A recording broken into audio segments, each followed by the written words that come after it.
Hello, I am Philip Zimbardo, the creator of the Stanford Prison Experiment back in 1971. The heroine of the experiment was Christina Maslach, who was a recent Stanford PhD brought in to conduct interviews with the prisoners and guards. She strongly and openly objected when she saw her prisoners suffering so much. Out of 50 or more outsiders who had seen our prison, she was the only one who questions its morality. Once she counted the power of the situation, it became clear that the study should be ended. Her actions challenged my authority as well as our future romantic relationship. I listened to her wisdom, ended the experiment, and soon married her. Christina has been my wife for 44 years. I cite this example because of the genocide happening now in Aleppo.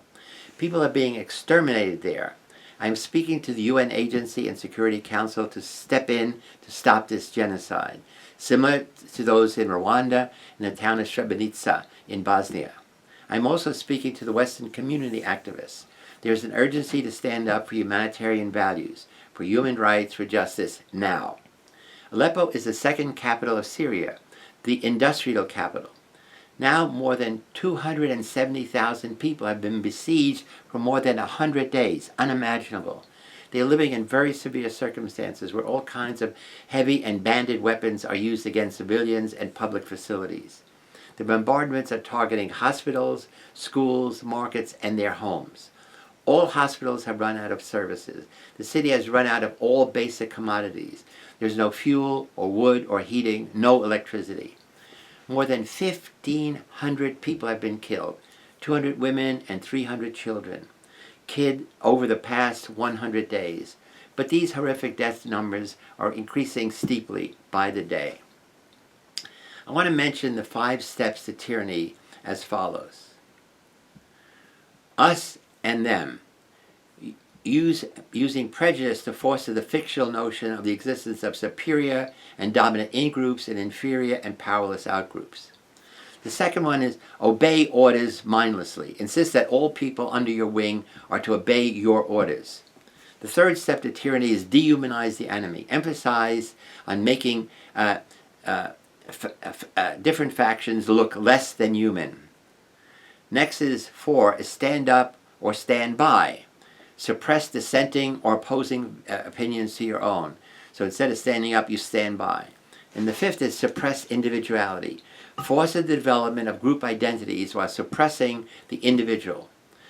Show that the 4th step, which is stand up or stand by, is the tipping point of the whole process of creating tyranny.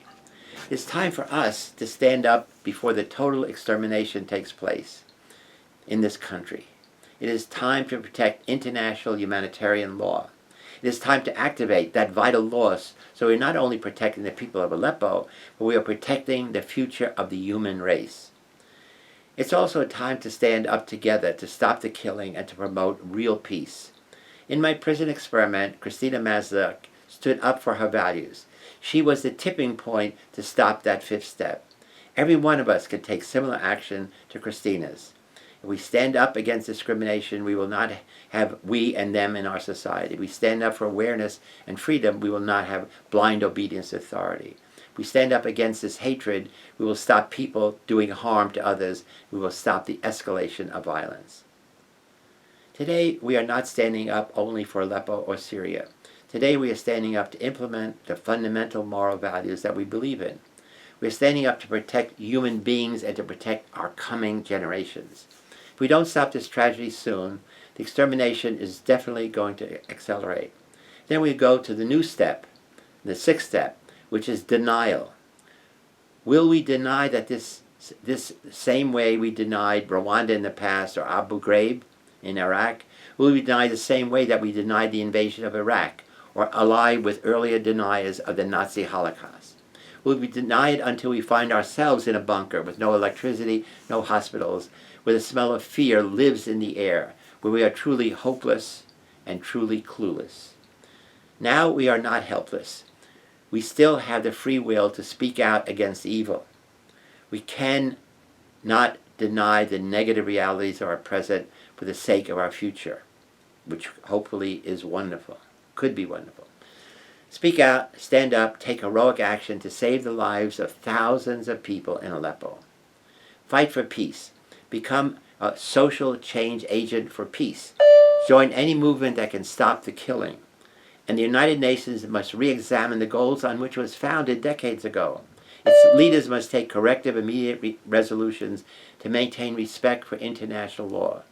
The only way to do that is by standing resolutely for the truth in Syria in order to save its innocent, suffering civilians.